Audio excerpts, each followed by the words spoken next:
The advice and opinions expressed by the host of Autism Live and her guests are meant solely as suggestion and should not be in any way construed as child-specific advice. The Center for Autism and Related Disorders advises working with a Board Certified Behavior Analyst who has experience with autism before starting any intensive behavioral intervention. Any choices you make in determining your child's treatment are completely at your own discretion.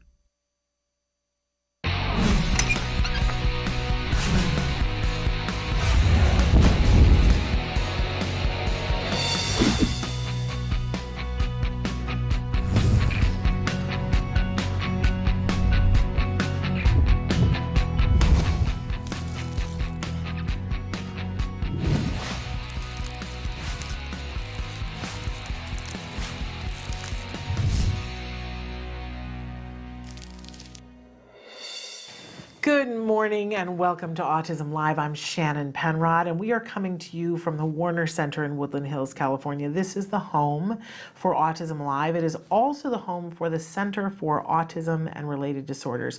We're so thrilled to be here with you on this morning, and we're excited that we believe that we have the fabulous Bonnie Yates joining us again today. And we've got another great guest that's coming up for you, Amy Gravino, who's going to be talking with us. She's an autism consultant and she's the founder of an organization called ASCOT, and so she's going to talk with us about that.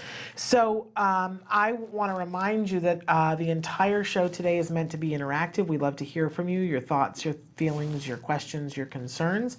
There are lots of ways for you to interact with us, and Traven's going to show you some of those ways while I remind you about our homepage, which is autism-live.com. And when you go there, lots of videos to watch and lots of categories. You can search them by category. You can search them by a name.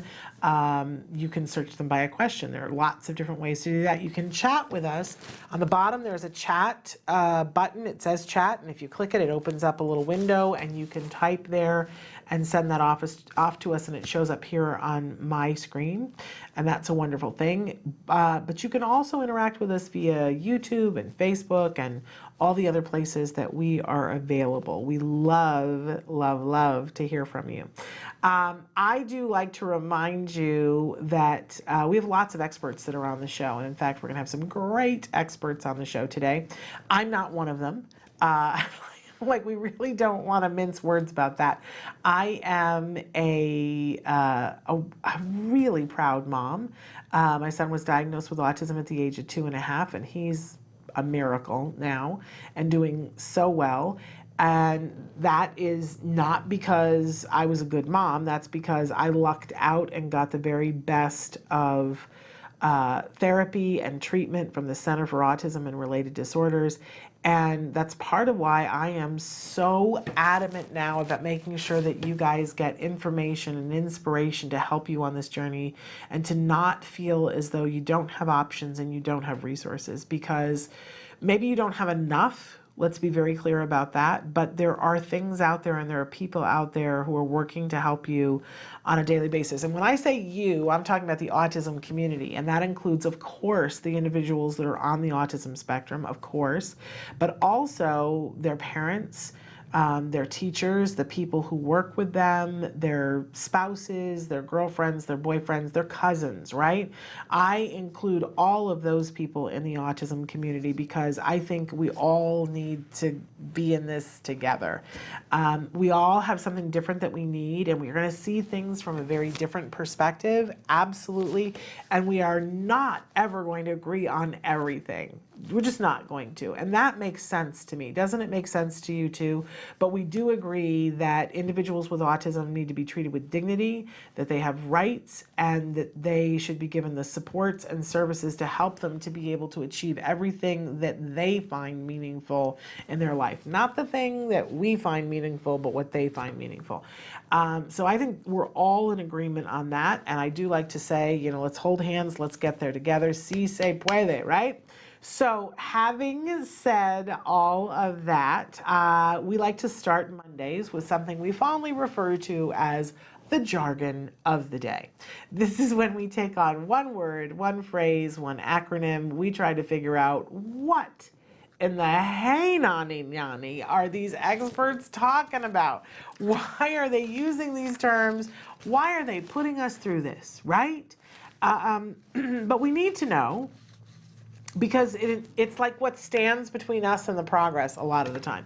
So, but sometimes it costs you money to ask in the real time and say, well, I'm sorry, what? And it certainly costs you time. I'm sorry, what are you saying? And what does that mean? And what ramifications does that have for my child or for me, right? That all sucks time. So we try to cover these terms, and first we give you an actual definition. And I like to make fun of the actual definitions because I roll that way. And then we give you a working definition, which often makes the experts scratch their heads and be like, what? But we try to give you some way to begin to understand whatever this thing is in your life and why it's meaningful to you and why you should take the time and energy to learn this term, right? How it's going to save you time and money, right? So that's what we do. That's what we're about here. And look, you can see today's jargon term today, the lovely acronym FAPE. And you will hear people say that, FAPE. And FAPE stands for, it's F-A-P-E, so it stands for Free Appropriate Public Education. There it is, Free Appropriate Public Education, a term frequently referred to in IEPs. So that is what the actual definition is, but let's move on to the working definition, because there's not a whole lot to be made fun of. You know, I mean, like, we understand these words, right? Free, appropriate, public education. Like, this sort of, it's like, okay, but I don't really know what that translates to. So our working definition for FAPE, because this is the baseline of what you need to know, it's what your child is legally entitled to in the United States. Okay, so let's back it up for a little history lesson here, although I got to get myself a tissue and I'm out of tissues. Okay, so that's how that works.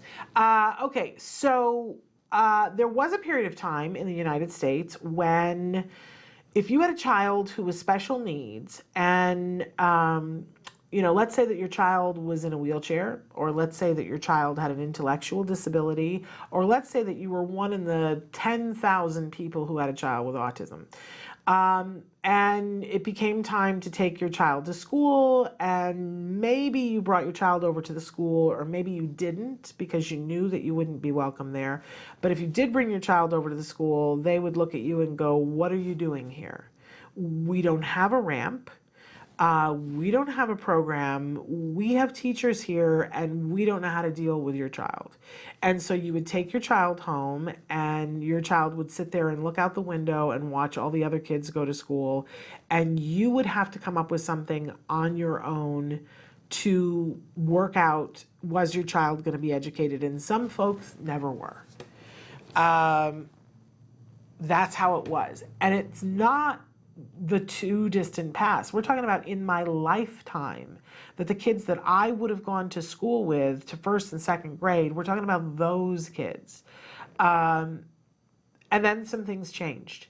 You know, not to take it to a political place, but one of the people that was involved in changing that was Hillary Clinton. That was one of the things that got talked about in the campaign a lot, because she was one of the people who went door to door and found these kids and said, why aren't they in school? And a whole lot of people got together, and there were several different things that were passed, several different laws that were passed. There's the Americans with Disabilities Act, and then there is IDEA, the Individuals with Disabilities Education Act.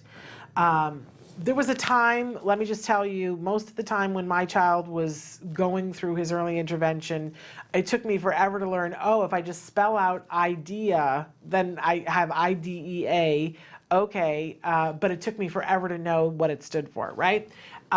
You don't need to know what it stands for. You just need to know it's the law of the land, and that these two laws together, IDEA and ADA, provide for your child to get a free, appropriate public education. In IDEA, there is language that says that all children are entitled to a free, appropriate public education. It is the base on which you stand to say, no, you're going to have to find a way to educate my child. So let's tear this down a little bit. It's got to be free. Okay. We all know what free means, right? Here's the dicey word, appropriate. And we're still fighting about that. last year before last year, it was last year, that the Supreme Court had a new ruling about special education and said, because the Ninth Court had said that all the school had to do was, the Latin term was de minimis, the minimum, which means that basically you have the person come in and do you have to house them? Like, is that it? And there was an argument about how much do you have to do, because parents had sued and said, no, you have to educate my child. It says a free, appropriate public education, not a babysitting program, right? And by the way, the Supreme Court agreed with parents and threw out the Ninth Circuit decision and said, no, de minimis is not enough. Now, we don't have a new ruling telling us how much is enough. But we do have a ruling, it's the law of the land right now, de minimis, the minimum is not enough. And if you read IDEA, it says that your child is entitled to a free, appropriate public education in the least restrictive environment in which your child has a floor of opportunity at which to access the curriculum. Now that's a mouthful, right?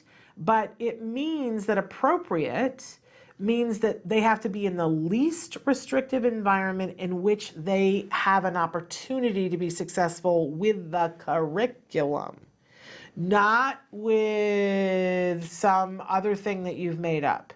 Now, we talk all the time, and we're going to have Bonnie on in a few minutes, and she talks about what least restrictive environment is.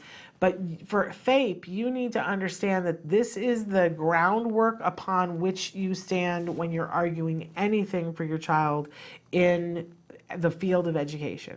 And that appropriate is going to be the word that you're going to have the most contention over, because what you think is appropriate is not necessarily what the special education director of the school thinks, which is not necessarily what the principal thinks, which is not necessarily what the classroom aide thinks, right? And we need to get everybody on the same page for the child's individual education plan to figure out what appropriate is.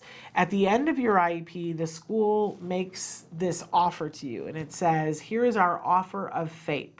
This is what we're labeling is your free, appropriate public education, and it'll list services, what they think that they can and cannot do, what the setting is. Are they going to be in a mainstream classroom with a one-on-one aide, or are they going to be in a special day classroom with a 5-to-1 ratio? It will list all of those things on it, and those are the things that you will have discussions about, and sometimes even heated arguments about what is appropriate for the child. But just know that this is what your child is entitled to. When I was coming up through the ranks and FAPE was explained to me, I said, well, appropriate, that's a very interesting word. I looked appropriate up in as many dictionaries as I could find until I found one that had said it's effective. Right? And that's what I went in and argued, that appropriate meant effective. And anytime they would talk about something in the IEP meeting that was like, well, we do this, and I would say to them, is it effective? Do you have studies that show that that's effective? And I just hammered that thing over and over and over again. I just kept, like a woodpecker, just got the, is it effective? I will tell you that a lot of times parents make the mistake of asking for what's best. Because we all want what's best for our child, right? But it does not say anywhere best. It doesn't say that. And when you look up appropriate in the dictionary, it does not say best. It doesn't say that. And there is nothing from the Supreme Court that says that your child is entitled to the best. That's heartbreaking, right? But don't waste your time arguing it, because it's not there. You got to argue appropriate, and you got to argue what appropriate is. If you can find it in the dictionary where I did, I think it was Merriam-Webster that said it was effective, and then we want effective. And do you have proof that this is effective? Because I have proof that this is effective, and you go from there. But it's what your child is entitled to. Get it. Go after it. Have that. It's a wonderful thing. Okay, moving on. We always have a question of the day.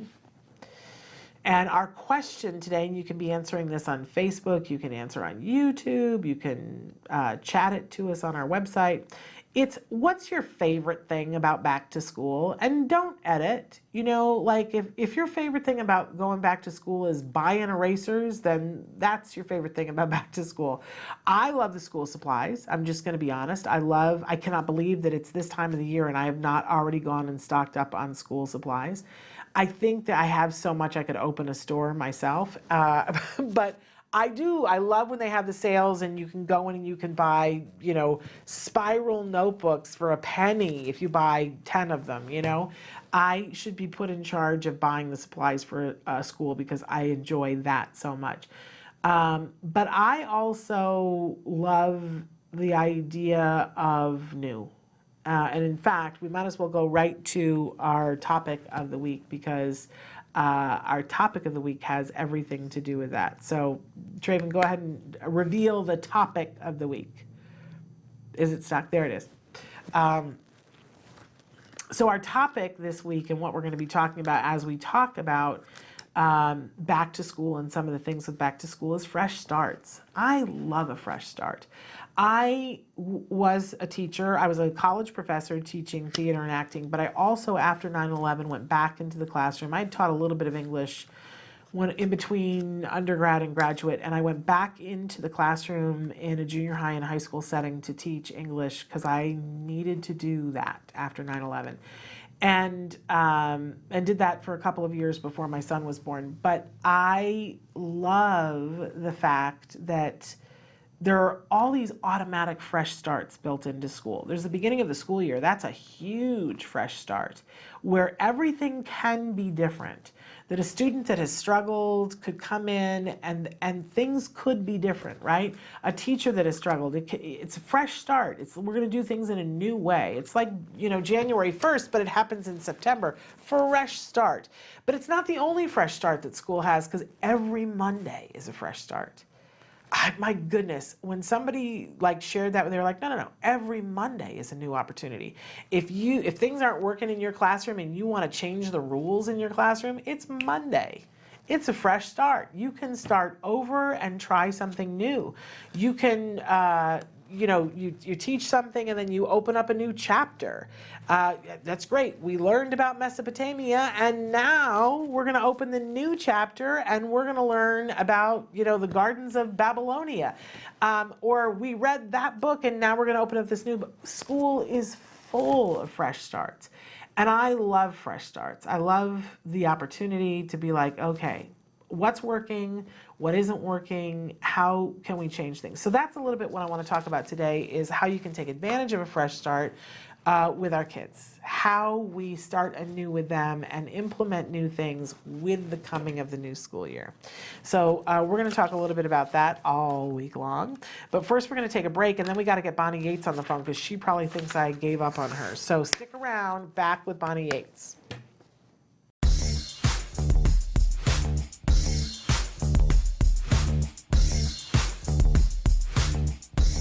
Parent to parent, having a compliant child is one of the greatest things on earth. But frequently we ask ourselves, why doesn't my child listen? Well, here are some tips to help us to get a listening, happy, compliant child. First, we want to make sure that we make compliance worthwhile. Whenever your child does something that's compliant, make sure that you praise them and heap rewards on them that are meaningful to them, things they really want. One of the things that we have to be mindful of is that if the child isn't compliant, we have to praise more often. Just heap it on.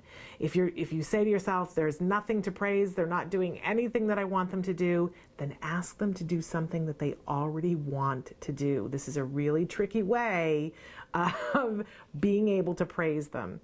And then, of course, the last thing that we want to do is catch them doing good things when they least suspect it. And make sure you heap that praise on, because having a compliant child is one of the best things in life. Token economies are a great way to get to good behavior with your child. Welcome back. We are back. Talk about private. Hang on one second, Bonnie. Bonnie and I were having a whole conversation here, and I didn't warn her, but we're back. So let me just introduce. Bonnie Yates is joining us. Good morning, and she is coming to us from the law firm from Hirji and Chow, let me say that properly, and they're an amazing law firm here in Southern California, in Culver City. And Bonnie, tell us a little bit about Hirji and Chow. Hirji and Chow is a 6-attorney law firm. We're located in Culver City, California, and we serve individuals with disabilities in a lot of settings. In the public schools, through the IEP and 504 process, in the regional center, for the developmentally disabled, for those who qualify, and then we also represent students in college that have higher education issues. And we also do disability-related civil rights litigation. So we're able to cover a lot of bases because we have, different people that do different things. So is we offer people a complimentary consultation if they're in Southern California. So if you want to know more about what we do, our website is www.lawyer4children.com, and our phone number is 310-391-0330. We do want everybody to know that legal advice, we're talking to people about their legal rights. If you have a specific legal problem in your state, you need to go to www.copaa.net, which is a good place to start looking for a special education attorney. And we do recommend that if you have concerns, you address them sooner rather than later, because oftentimes early intervention is good on the legal front as well as on the clinical front. Anyway. Well, that's a really good point to make. I said that's a really good point to make. I don't know how often we make that point, that, early intervention is key, and that it's key in the education setting, and it's a great argument to be made legally as well as clinically. So thank you for making that point. And we do have questions, Bonnie, and we also, there may be other things that you want to talk about. So which would you like to start with? Respond to the last thing you said, because I flush out quickly before we get to your questions what I mean by saying early intervention in the legal realm can be important too. If you can get some free advice and learn more about how the IDEA process works, you would be well advised to do that, because what at times is, for example, a client will come to me and say, number of IEP meetings that were very illegal, and I say, well, did you record those meetings? And they say, no, we didn't. So it's going to be very difficult to prove what people said. The district will disclaim the things that people said. It doesn't matter if there's some documentation. It's not a substitute for knowing what was on the recording. So in California, the rule is that you can audio record a meeting if you give the district 1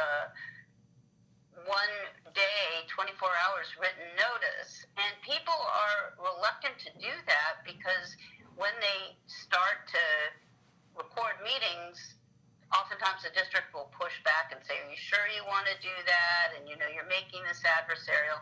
I can't emphasize enough how important meetings being recorded is. Similarly, people get in these kind of free and easy communication school, and they're parents of young children and they're busy. But conversations that you have with somebody that are not memorialized in writing are not going to help you after the fact. So that would be alone two things that people, if they came in and sat on and talked about what they should be doing. And the discussion goes from there.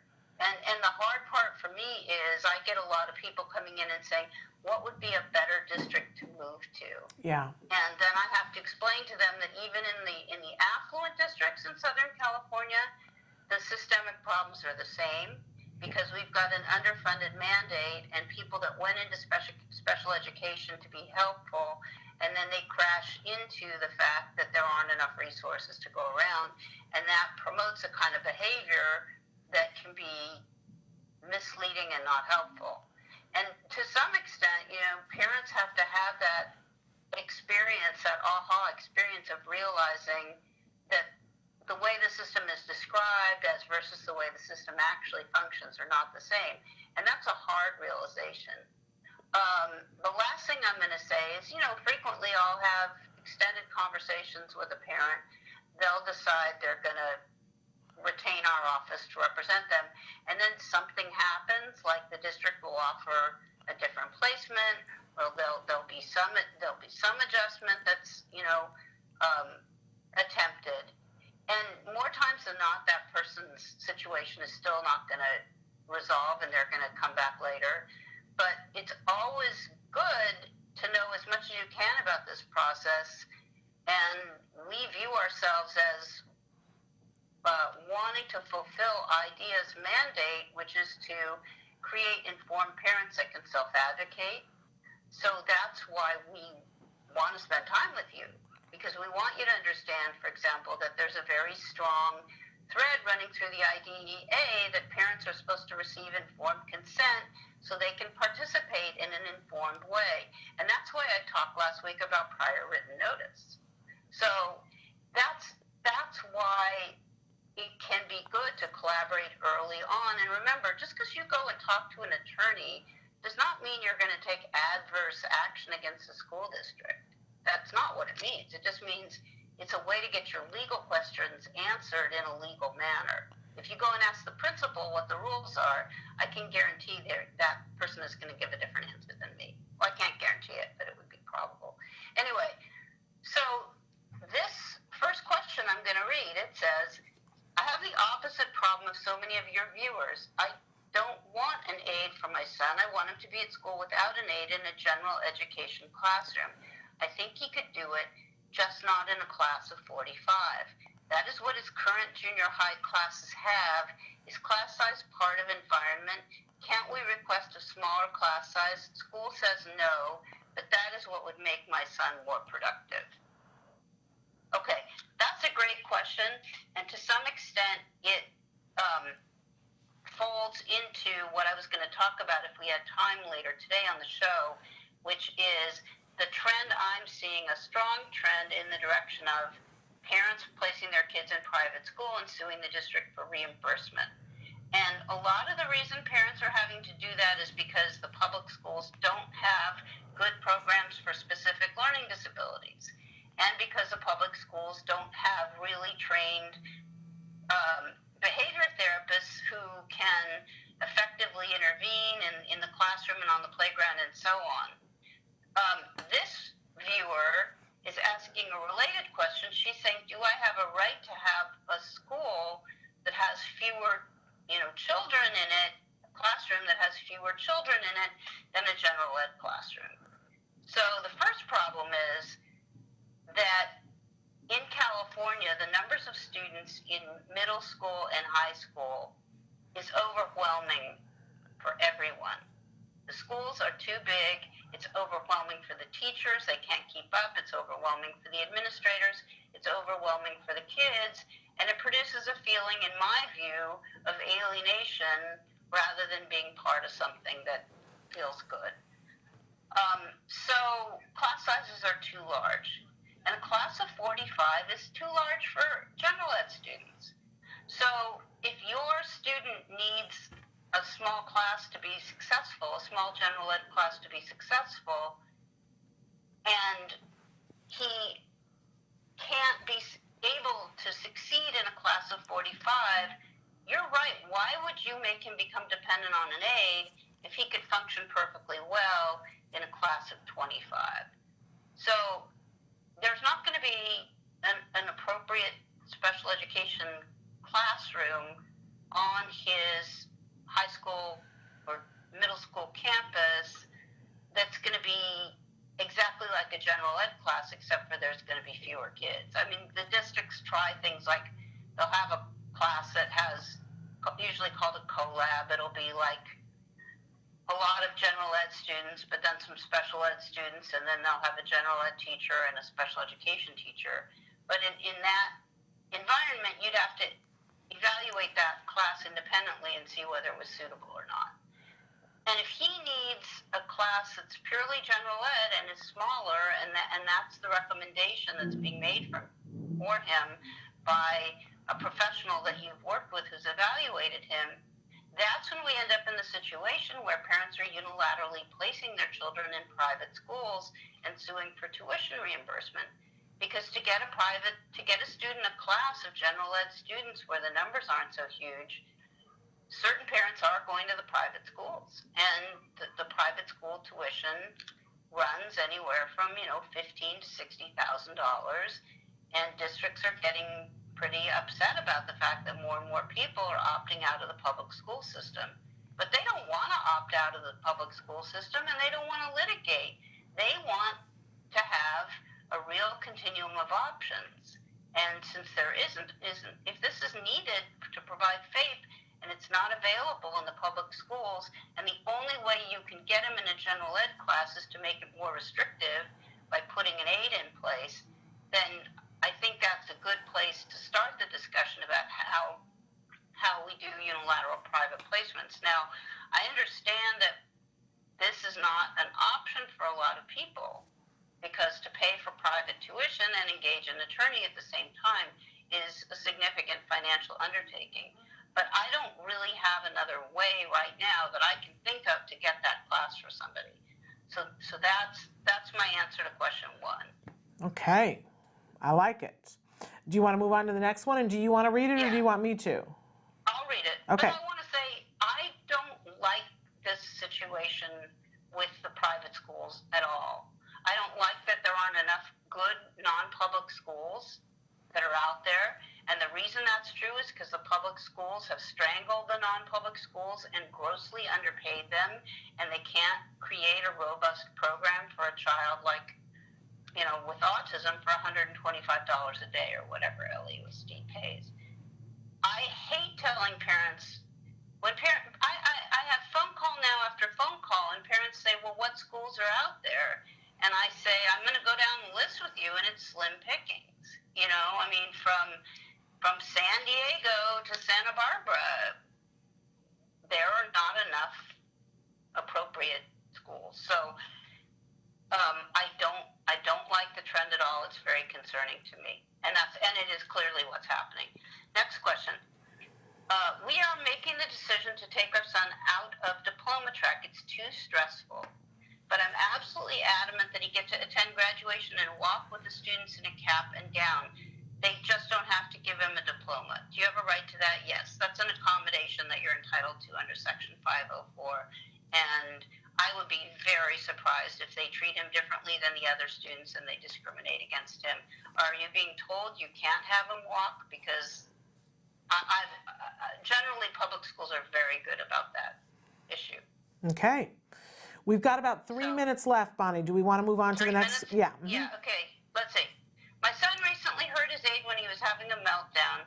Everyone who was there says it was clearly an accident and the aide got in the way at exactly the wrong moment. The aide is saying it was deliberate. He's threatening to sue the school and me personally. I wasn't even there. He can't do that, right? How do I work to keep my child at his school with this program, with all of this? Okay, well, presumably your son has a qualifying disability of autism, and if he hurt the aide while he was having a meltdown, there's no way that anybody's going to be able to come after you, okay? I mean, for one thing, the behavior is a manifestation of his disability. You can't punish him for that, but you don't have any individual liability. And if the aide is threatening to sue the school, she's probably unhappy in general in her relationship with them, because once you sue somebody, you're not going to want to work there. So that's sort of, to me, that's between her and the school. But it seems like she's hostile to your child now, and so it's probably going to be appropriate to replace her with somebody else. Maybe I can go really fast and finish the last question. Okay. That would make me really happy. Okay. Can we do it? Yeah, let's do it. I have a 3-year-old with a recent ASD diagnosis. We want to put him in a CARD program for intensive ABA. School wants us to bring him for 8 hours a day. They're telling me I'm a bad parent. I feel like they're trying to intimidate me. What can I do? First of all, they'll never put in writing that you're a bad parent. Second of all, go read the 1987 Lovaas study and I can talk to you more outside of this forum if you want, but the bottom line is if you have a 3-year-old and you're lucky enough to be in a position to do full-time ABA with him, all the research says you should do that. And we can talk about what that looks like on another show when we have more time, but I'm never happier than when I get a 3-year-old in the office and I tell the parents, forget about public school, do ABA. That's what the research indicates is effective. It's what I did with my son, with who had a very good result. When he was ready, he moved into a small private school with normal peers, and he had a 1-to-1 behaviorist with him, and he began his school journey that way. I just think you have to put their stuff on extinction. You're not a bad parent. You're an inquiring parent. This has worked great for me and a lot of other families who were lucky enough to get early intervention. 8 hours a day at school ain't going to do much for your 3-year-old, in my opinion. But 8 hours of intensive quality ABA will do a lot. Yes. Yeah. Yes, exactly. Yeah. Get that ABA. Get that ABA while Do the it. brain is plastic. That's Okay, right. We got to go, right? Yes, we do, but let's talk about Hirji and Chow really quick. Hirji and Chow, really quick, 310-391-0330. We'd love to hear from you. Next week, we're going to talk about private placements. Okay, let's do it. Thank you so much for being with us. You have a wonderful day, Bonnie. Bye-bye. Bye. So that was the fabulous Bonnie Yates, special education attorney, and shout out to Hirji and Chow. We're going to take a break, and then I'm going to bring you back an amazing mom who inspires me all the time, so stick with us. You say howdy, we say hi. Let's get rowdy, let's get wild. Let's get wild. Let's get wild. Let's get wild. Let's get wild. Hi there, I'm Lisa Ackerman. Welcome to the show. So the goal of today, we're going to make meatballs. Let's get started. So again, I'm going to take roughly a pound of my ground organic turkey, and I'm going to add in the secret vegetable. So if your kid doesn't like vegetables, don't cook in front of them, okay? Have them watch a movie or something. But you definitely want to make sure they're not watching, because then they won't eat it. So, and here we go with the egg. And our breadcrumbs. I'm just adding salt and pepper to taste. If you think about kids' shapes and sizes, you want to think small shapes, small hands. So your oven should be preheating at about 400 degrees. We're going to kick into the oven here and look at our meatballs. I did flip them halfway through the 20-odd minute. So we'll put, just like Julia Child's, there's our finished product right there. These are good. Cooking is easy. You don't have to be afraid of it. But we want to hear from you. If you can let us know what recipes are important to you, maybe convert a recipe from a traditional flour or gluten-based to a gluten-free or an allergy-free, we're here to help. So you get to us. You can email us at autismlive@gmail.com. You can reach out on Facebook at facebook.com/autismlive, or reach out at Taka Now. So I know you're having a great day. I had a lot of fun cooking with you in the kitchen, but I'll tell you before we end, I gotta have more meatballs. Have a great day. You say howdy, we say hi. Let's get rowdy, let's get wild. Let's get wild. Welcome back to Autism Live. We are so excited. I was just saying, this is Amy Gravino, and we're welcoming her back to the show. And I said, Amy, how long has it been since you'd last been on the show? And what did you tell me, Amy? I said it's been 7 years since I was last on Autism Live, 2012. And I nearly fell over. I was like, 7 years? But listen, this is how great Amy is, that it's been 7 years and I remembered her like it was a week ago. And how remiss am I that we haven't had her on in 7 years. Amy is amazing, and we're so excited that she's here with us today. And Amy, I'm going to let you tell them a lot about yourself. But one of the things that I tease them with is that you are the founder of something called ASCOT. Do you want to start by telling us what ASCOT stands for and what you do at ASCOT? Absolutely. So ASCOT stands for Autism Spectrum Coaching and Other Techniques. I originally started it in 2010 when I obtained my college coaching certification for students on the spectrum from Bank Street College and Dr. Linda Geller in New York City. Since then, it has expanded. because what's kind of taken over everything that I do is I give presentations about autism and sexuality for a living. And so what's happened is that I've had people contact me also who are not yet in college or who are thinking about going to college, or younger people on the spectrum, teenagers who are looking for mentors. So I've added this kind of mentoring facet to ASCOT, where I, as an older person, well, not older, but, not teenager on the spectrum, I will speak to people who need some advice, need somebody to talk to who's been there, who knows what it's like. And so that mentoring component has really been a wonderful thing. And the consulting component also is another thing that has continued on in addition to the coaching. And the consulting is where I meet with parents, with families, with individuals, school districts, anyone who's looking for someone who is an autism advocate, looking for someone to give input into programs, services, whatever it may be. I do film consulting as well. If somebody needs somebody to come consult on a motion picture or a TV show with a character on the spectrum.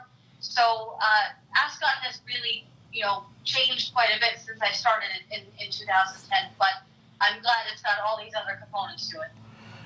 It's so wonderful, all the different things that you do, and I sort of want to talk about all of them. But let's start with, how would somebody get a hold of you if they wanted to use your services? Well, if somebody wants to get a hold of me to use my services, they can visit my website at amygravino.com. There's more information there about ASCOT, about my public speaking. And you can also send me an email at amy@amygravino.com. That's the best way to reach me. I love that in your personal bio that you include a sentence in it that says, when I was younger, my inexplicably large head kept me from ever wearing a hat. Now I wear many of them. And I love that's the perfect description of what you do. You do wear a lot of different hats, and I love that you put it in that way. You clearly have a wonderful sense of humor. Okay, I don't know which thing to talk about first, but let's go for the meaty, juicy part, which, there are very few people that are talking about the dating and sexuality part of the equation. And of course, there is that part of the equation that every single person, we know Maslow's theory that, sex is a part of life, folks. And yet it seems like everybody's a little squeamish when we get to talking about sex and dating and sexual relationships with people that are on the autism spectrum. It kind of mystifies me. Everybody gets a little, so I love that you are speaking about this. In fact, you've got a new book that's coming out, right? Yes, I have a book that I've been working on. It's called The Naughty Audie, and it's a memoir of my experiences as a woman on the spectrum with dating and sexuality. So it's not a how-to book. It's not a guide. It's an actual memoir of my own experiences. I'm trying to find a publisher for it, really hopeful. I think, and the great thing about it is, because when I give these presentations, people will come up to me and they'll say, I'm not autistic, I'm not on the spectrum, but I totally relate to that. I've gone through something just like that. So people, the reason I think why we have such a stigma around talking about sexuality and autism is there's this idea of it being so different, that this is something, how can somebody who has this disability, what kind of interest do they have in sex, and how do we talk to somebody with these challenges about this? And the truth of the matter is that, yes, there are differences, but there are a lot of similarities as well. There are a lot more things that make us alike than make us different when it comes to some of these experiences. And so I'm hopeful that through my speaking and through the book, I'll be able to show people that and show that these are important conversations that we really need to have. And so that's been kind of just the biggest overarching thing since I started doing all this. I've been professionally speaking for 13 years. I started doing the sexuality presentations in 2012, and it's just blown up since then so much because people are suddenly realizing, oh, my child on the spectrum is going to become a teenager on the spectrum, and then an adult, and right. oh crap, I didn't prepare for that.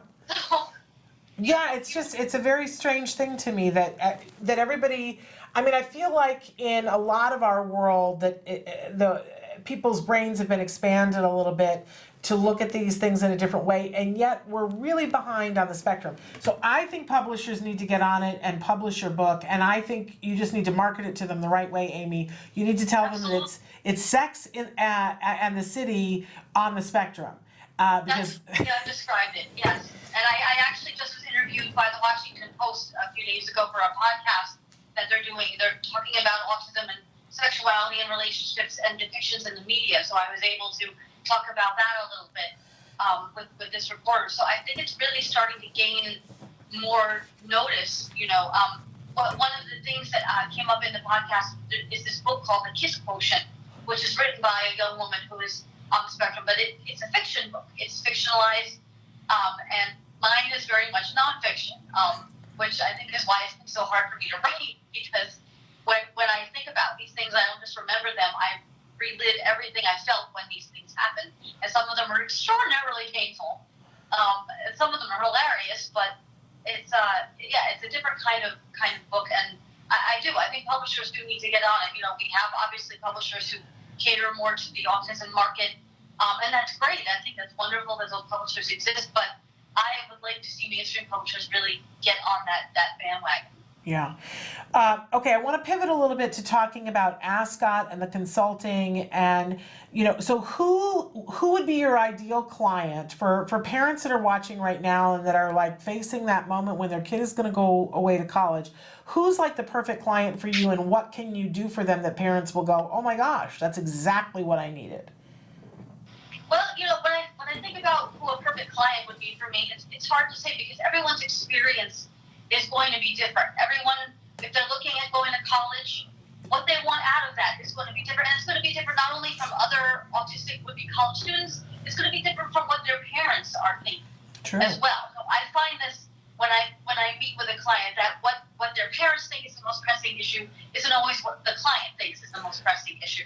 Well, so for instance, and excuse me 1 second, let me clarify.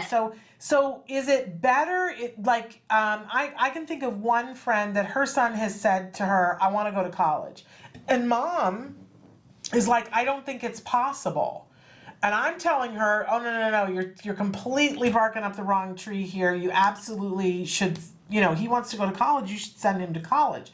So is that a client that you could take and help? I could.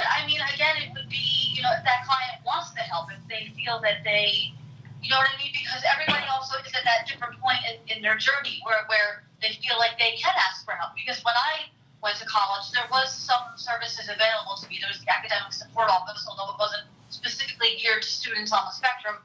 I felt ashamed to ask for help. I felt like this makes me weak that I need help. Here I am. I fought so hard. I'm in college.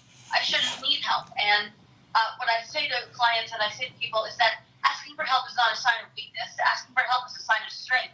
Yeah. Because you're acknowledging that you are struggling with something. You're recognizing that in yourself. You have a level of self-awareness and you're doing something about it.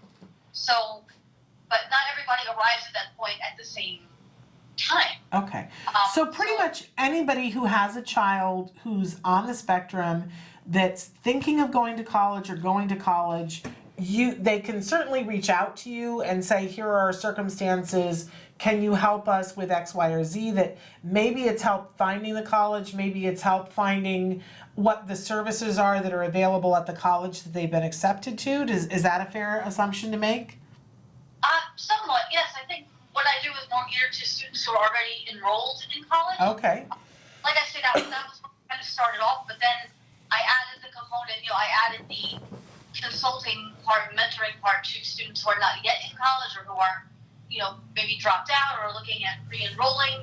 So that would be kind of a different element as opposed to someone who is already in college. I have kind of an outline of the services I provide in my brochure, and those are more geared toward folks who are currently enrolled in college. But like I say, I also offer consulting to individuals who are not presently in college.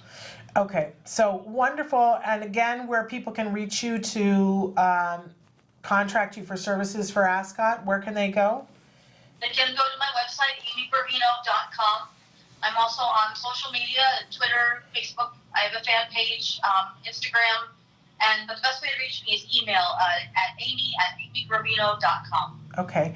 And then I wanted to say, because you have such a varied background. You have an MA in Applied Behavior Analysis from Caldwell University from 2010.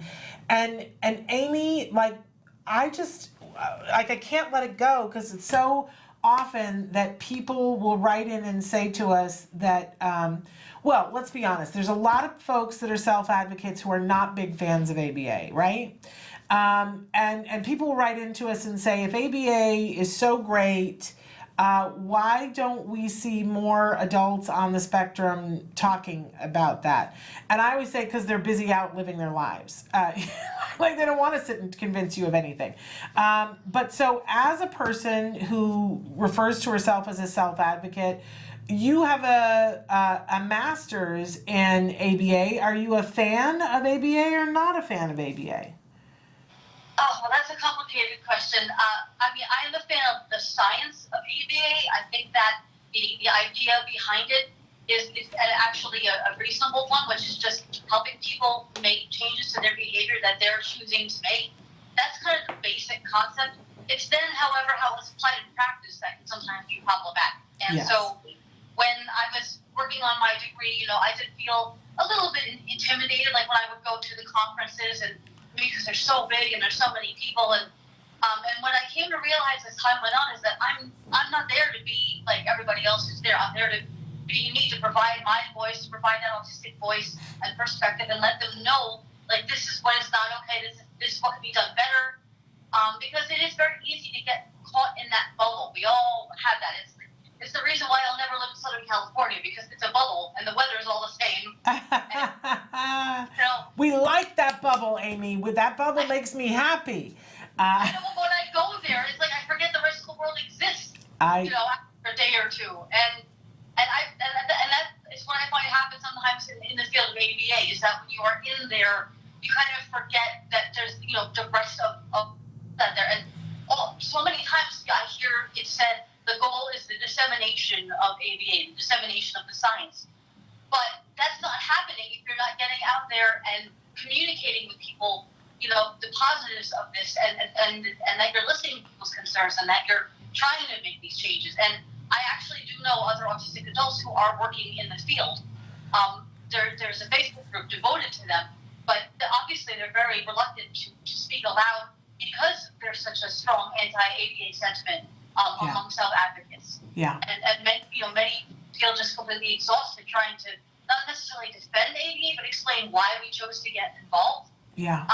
And I will say to people, okay, if I'm not there saying all this stuff, then they're not hearing it. So would you rather I not be at these conferences? Would you rather I not be, talking to these BCBAs and telling them, what they're doing wrong? Because then they're not going to hear it. So somebody has to be out there actually doing it and not just talking about it online and airing grievances, which is fair, and everybody has the right to air their feelings, and I'm not trying to squash anyone's voice, but action has to be the next logical step. So that's why I'm trying to get out there and make changes from within rather than from just without. I really appreciate that. Sometime I'd love to have you come back on the show and do a whole segment on what BCBAs are doing wrong. That would make me happy. Because I love some BCBAs, and I come from a point of view where my son is going to be able to go to college because he had good quality ABA, and my son has a wonderful sense of himself, and I hear people talk about horror stories with ABA that are not my experience, right? But it has become my stance that quality ABA and the rights of the individual and the dignity of the individual and all of those things, because I hear these horrible horror stories. So I love an opportunity now. I get to speak sometimes as a parent to BCBAs about the things that are important to me and the things that are important to me having a child that's about to be an adult. And to me, that's wonderful, because I think I feel like they are excited to hear that point of view, and they want to hear, how can I be doing what I'm doing better? Most of them, maybe not everybody, but most of them. I mean, I would say that the number one thing, and I wish that BCBAs would realize this, is that what you learn in graduate school, in your PhD, or in your clinical settings, whatever you're learning there from your professors, may not necessarily be what the real world is going to be like. And you will get into situations outside of your classroom, outside of your training areas, where you may have to chuck your little rule book out the window, because the real world is a very vastly different place from the clinic and from what you learn in textbooks. Amen and to so, that. People need to be adaptable. That's absolutely, of course. I also see here that you are on the Self-Advocate Advisory Board for the Daniel Jordan Fiddle Foundation, which I love that organization. I love Linda Waller. What a wonderful thing. They do great work. And that you're also on the Awareness Committee for Autism Speaks. So all these different hats that you wear. I'm actually not anymore. They dissolved that committee. Which committee? For the Daniel J. Fiddle Foundation? No, for Autism Speaks. Oh, okay, for Autism Speaks. But I am on the board of directors of Special Listerna USA, and I'm on the board of directors of the Golden Door International Film Festival of Jersey City. We love both of those things. We love both of those. Yes, she can, which actually does job training for young women on the autism spectrum. Well, and have you had an opportunity, we covered on the show not too long ago, the social club that's in New York City that's just for women on the spectrum. Have you been? I'm sorry, have you been? Felicity House? Yeah, have you had an opportunity to go? I've been a member since the beginning, actually. Well, look at that. Well, I love that. We were so excited to hear about that.